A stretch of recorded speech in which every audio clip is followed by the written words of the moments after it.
have seen, as we saw, remember, Jesus was arrested very early in the morning. Mwidukire nti bamugema musawa danchoncho nga bwakacha. He was taken first to the authorities of the Jewish. Yatwalibwa mu mateeko beri abakulembeze abayudaaya. And now he's going to be taken to the governor of the province or the district of Judah. Okay? Kati saadi no balijja kumutwala eri gavanaali oba omukulembeze ow'ekitundu oba ekiketezo eky'ebuyudaaya.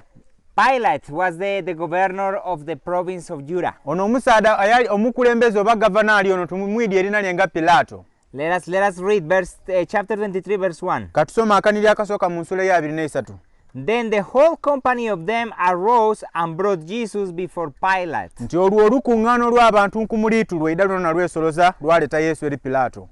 And they began to accuse him, saying, We found this man misleading our nation and forbidding us to give tribute to Caesar, and saying that he himself is Christ, a king. Batandika okuba nti ono omusaada tumugemye tumwagaine ng'ali kugezaako okukyankalanya eggwanga lyaife ng'ali kutukoba mutulekere okusasula omusolo eri Kaisaali era ng'ali kukoba mbu niye Kristo mu kabaka waife. So the accusations were somehow serious, but they were lies. Aha, omusango gwe baleeta baata ku Yesu gwali gw'amaanyi naye baali bali kulimba nga bali kupangirira bupangirire. First of all, they accused Jesus to teach them to not pay taxes. Ekisooka beegemya mbu Yesu abasomesa mbu batasasula misolo. And remember that Jesus never said that they shouldn't pay taxes. Mwidukire Yesu teyakobaku nti mutasasulanga misolo. He said, Give to Caesar what is Caesar. Yakoba nti muwe Kaisaali ebya Kaisaali. And give to God what is God's. Ni Katonda yena mumuwe ebibye nga Katonda. He never told the people that, oh yeah, you shouldn't pay taxes. Tiyavaayo ku Yakoba abantu nti mutasasulanga musolo eri Kaisaali. Second thing, Jesus indeed, he said he was the Christ, the king of the Jews. Ekyokubiri, Yesu Kristo yakoba kituufu ni Kristo kabaka w'Abayudaaya.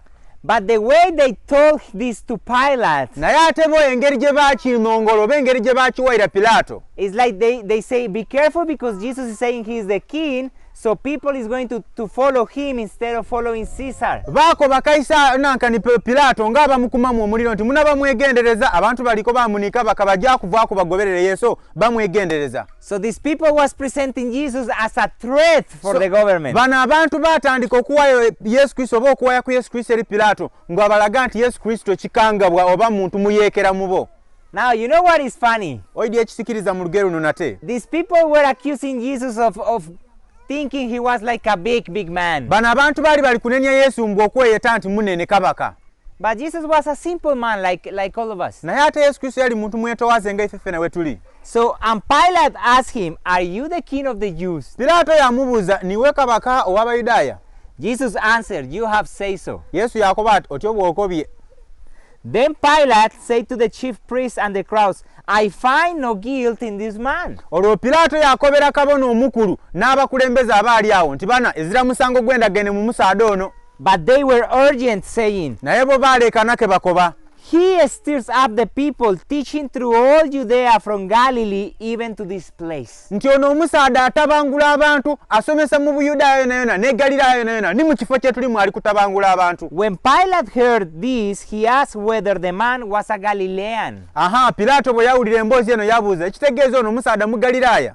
Yes, remember, Judea was here. Mwidukire kamba kubire maapu ekibuga ky'Ebuyudaaya kiri wano. The region of Galilee was up. Ekitundu kye beeta Galilaaya kyo kiri wangulu wa Buyudaaya. And Jesus was born his family was from Nazareth. Ye ekibuga oba akatundu Yesu Kristo amaka ge mwe gaali baali beetawo Ebunazaleesi. And Nazareth is one of the cities of that region of Galilee. Nazareti kiri kitundu oba kaalo kali mu kibuga kye beeta eky'e Galilaaya.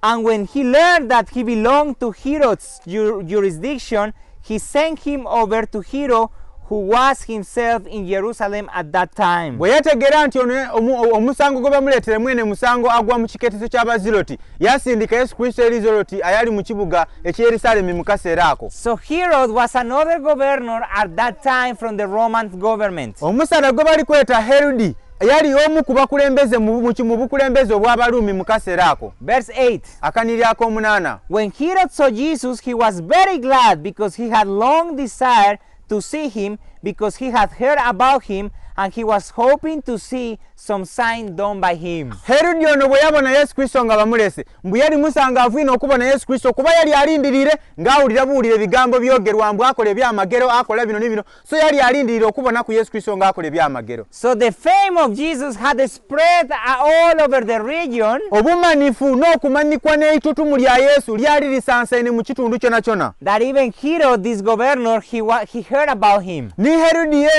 yena governor yali awulira ebigema ku Yesu mu kaseera ako. And people was telling him, look, this Jesus, he makes the lame to walk, he makes the blind to see. Abantu baali bamukobanga mbuulisa Yesu ono getukukobera atambuza abalema, azuukiza abaafa abali magombe, akola ebintu bingi ebyewuunisa. So Herod thought that Jesus was somehow like a clown. So abantu baali Herode ono yali alowooza nti oba Yesu Kristo ali awo ng'omuntu ow'entiisa inaali ku ebintu ebyewuunisa. Herod thought that Jesus was somehow a performer. Nti yali alowooza nti Yesu Kristo yali awo nga bwe mubona omuzaani w'akatemba yeesiba ebintu aba okukola bukodyokodyo buli kaseera. So Herod was curious not about the person of Jesus. So ono Herode ono yali nga mweteefuteefu ino okubona nga yeetegereza ki Yesu kyene kyali. But about the works done by Jesus. Naye ate kye yali asinga ino okwegomba okubona n'emirimu Yesu Kristo gye yali akola ebyamagero n'obubonero. Let me ask you a question. Kankubeeku ni kye nkubuuza. Are you like Herod? Weeno olinga Herode? Are you more interested in the things done by Jesus rather than Jesus himself? Weeno oli omuntu ayeegomba ino okubona Yesu byakola ebyamagero obugabirizi ebiki okusinga Yesu ye mwene? What do you want in your life? Kiki oyenda mu bulamu bwo, Yesu oba Yesu byakola? Do you want the miracles done by Jesus, or do you want to have fellowship with Jesus? Ekibuuzo kiramu okuba nti oyenda Yesu Kristo ye mwene kuba nankolagana naye oba oyenda byamagero byakola? Yeah, they seem the same, but they are very different. Ebyo ebigambo oba ebikolwa ebyo bibiri bifaanana, aye buli kikolwa kirina amakulu gaakyo. You know, sometimes I'm walking. Ebiseera ebindi aba ali kutambula. And some kids come to me and say, Esende. Abantu obwana bweda bwakoba munatawa n'etongolo. Esende. Esente vamu akovwamu. Gemensa ogwa akasawo. That's what they want. Ekyo kyebenda.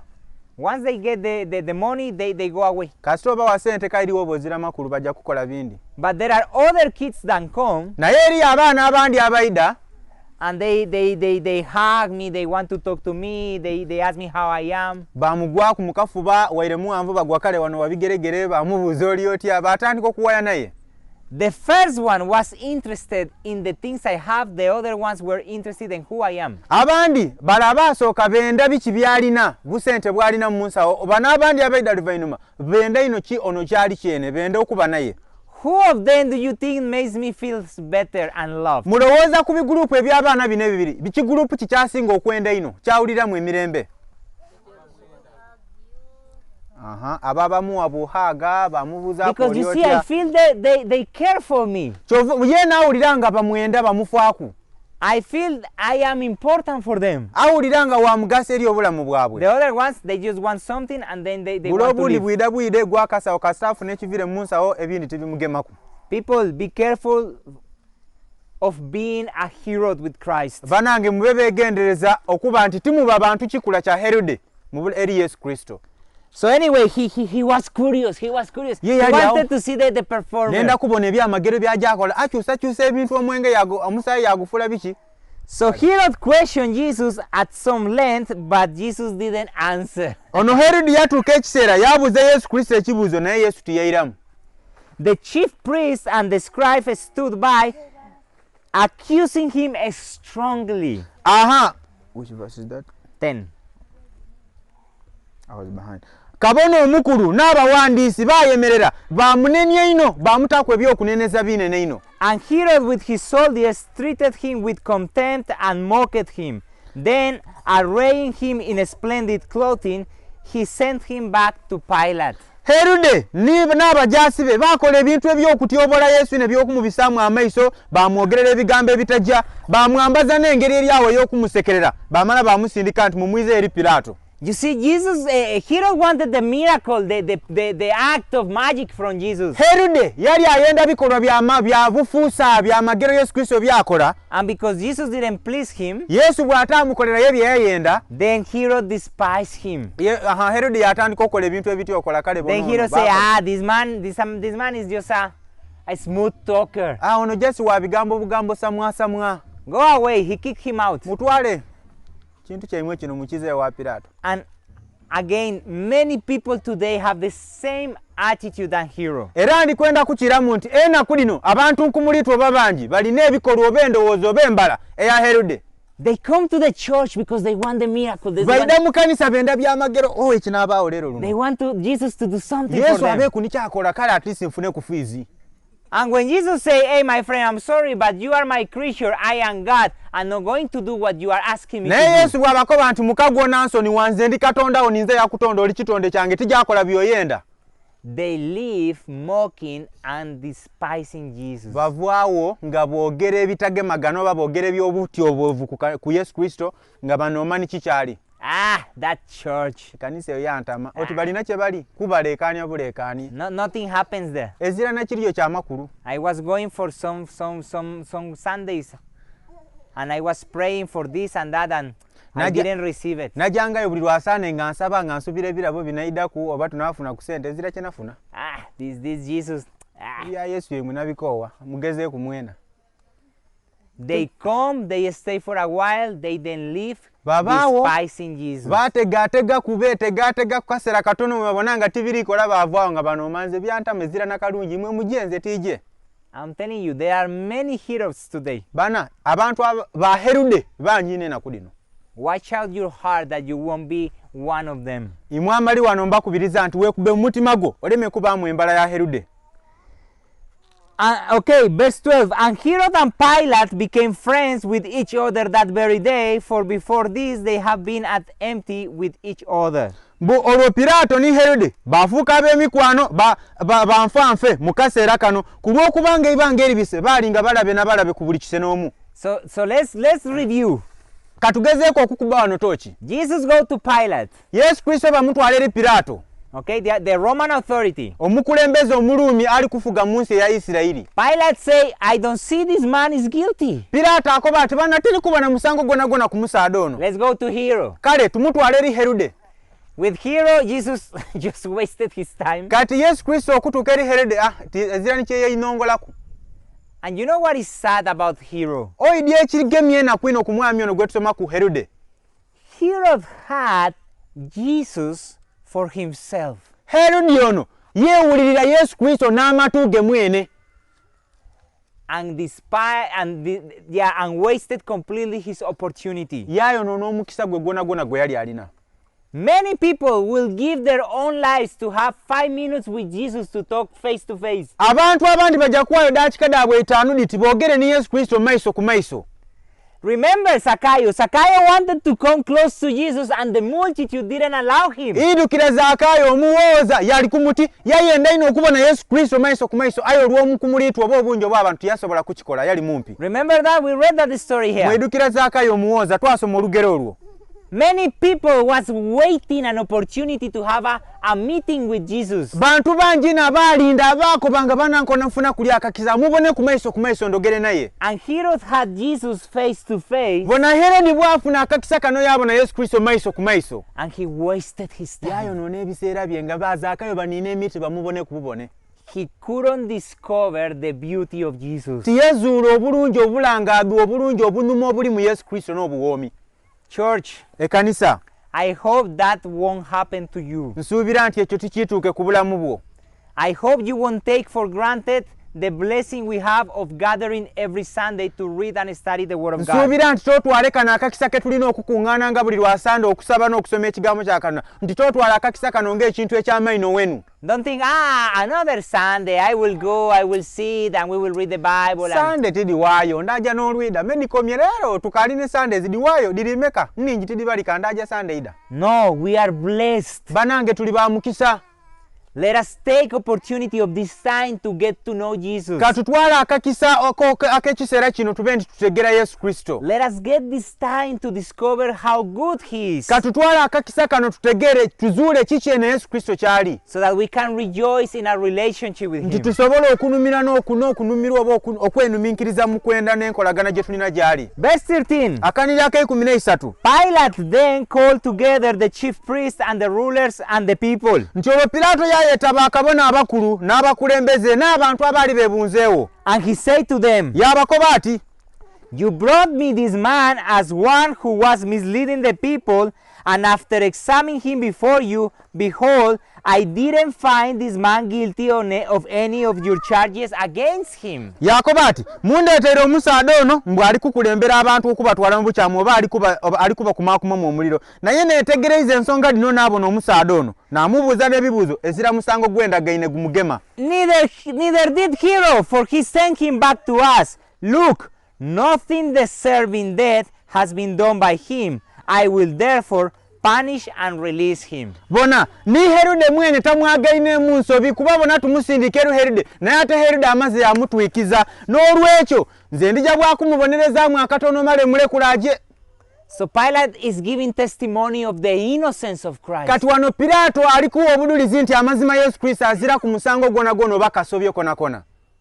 He was in custody, but he was innocent. Yali mwikomera, yali mubusibe, na yeti yali ku musango bakyakusalirwa musango kyona. And Pilate is like somehow he's telling this man, you are disturbing me because you are accusing this man, but I don't see anything bad in him. Pilato mungere ndi yali alikuba kuba bana muli kumalira wa bisero no musaada muli kuwogana no kukuba kelele mbwa akoze misango ayezira kyemubona mu nsobi yona. And then he say, and even Herod, he also found anything wrong with him. Mbasi ndikeneri Pilato ezira byayagaina abayiziza jendi. So let me release him. So mundeke mubonereze mu bwakatono male mulekulaje. Okay, I'm going to punish him because you want that. I'm going to please you with punishment, but let let him go. Bwemba mwenda kale ka mubonereze mu kumbasanuse kubasanusa mu kamukube ku bwa migo male mulekulaje.